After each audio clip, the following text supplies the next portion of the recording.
পুরো দলের মধ্যমণি যেন রিশাদ হোসেন, তাকে ঘিরে মহাপরিকল্পনা সাজাতে ব্যস্ত তার দল লাহোর কালান্দার্স। ওপেনিংয়ে ফকর জামান, তার সাথে এক ইংলিশ পাওয়ার হিটার। বোলিং ডিপার্টমেন্টে শাহিন শাহ আফ্রিদির সঙ্গে আছেন হারিস রৌফ। সব মিলিয়ে রিশাদ হোসেনকে নিয়ে কেমন হবে লাহোরের প্রথম ম্যাচের একাদশ, সেটাই জানবো রিপোর্টে। চমক দিয়ে গেল বছর অস্ট্রেলিয়ার ফ্র্যাঞ্চাইজি টুর্নামেন্ট বিগ ব্যাশে ডাক পেয়েছিলেন রিশাদ হোসেন।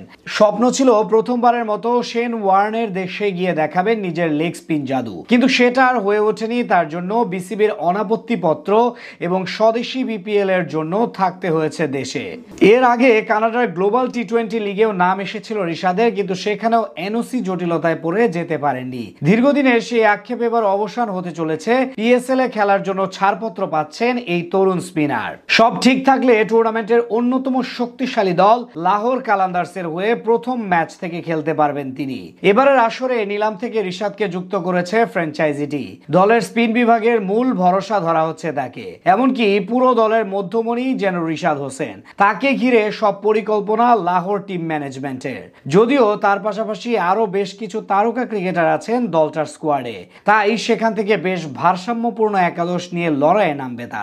লাহোরের হয়ে ওপেনিং পজিশনে থাকতে পারেন পাকিস্তান জাতীয় দলের বাহাতি ব্যাটার ফকর জামান। দলের সবচেয়ে আস্থাভাজন সদস্য ধরা হচ্ছে তাকে, বিশেষ করে ঘরের মাঠে টি-20 ফরম্যাটে বরাবর সফল এই ব্যাটার। তার সঙ্গে ইনিংস শুরু করতে পারেন English power hitter Sam billings. প্রতিপক্ষের জন্য যেই জুটি হবে সবচেয়ে বড় হুমকির কারণ। তিনে থাকতে পারেন ডানহাতি ব্যাটার আব্দুল্লাহ শফিক। পাকিস্তান জাতীয় দলের হয়ে দুই ফরম্যাট মিলিয়ে এখন পর্যন্ত 44 ম্যাচ খেলা এই ব্যাটার লাহোর কালান্দার্সের বড় ভরসার জায়গা জুড়ে আছেন। একাদশের মিডল অর্ডারে থাকবেন বিদেশি রিক্রুট সিকান্দার রাজা এবং hard hitter Asif Ali. Franchise লিগগুলোতে এখন পরিচিত মুখ রাজা। ব্যাটিং এর সাথে বল হাতেও বেশ কার্যকরী এই স্পিন অলরাউন্ডার। অন্যদিকে আসিফ আলী দীর্ঘদিন ধরে ন্যাশনাল টিমের বাইরে থাকলেও নিজের দিনে একাই প্রতিপক্ষকে ধসে দিতে সক্ষম তিনি। দলের পেস অলরাউন্ডার হিসেবে থাকতে পারেন ইংলিশ অলরাউন্ডার টম কারেন। ডানহাতি ফাস্ট বোলিং এর পাশাপাশি ব্যাট হাতেও বেশ কার্যকরী ভূমিকা রাখতে সক্ষম এই ক্রিকেটার।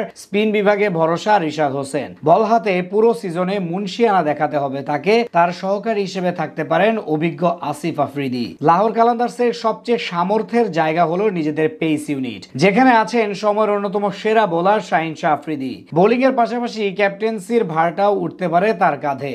আফ্রিদির সাথে থাকবেন আরো দুই পাকিস্তানি পেসার হারিস রৌফ ও জাহানদাদ খান। সব মিলিয়ে বলা চলে বেশ ভারসাম্যপূর্ণ একটা একাদশ নিয়ে লড়াইয়ে নামবে রিশাদ হোসেনদের লাহোর কালান্দার্স। এখন দেখা যাক এই দল নিয়ে কতদূর যেতে পারে তারা।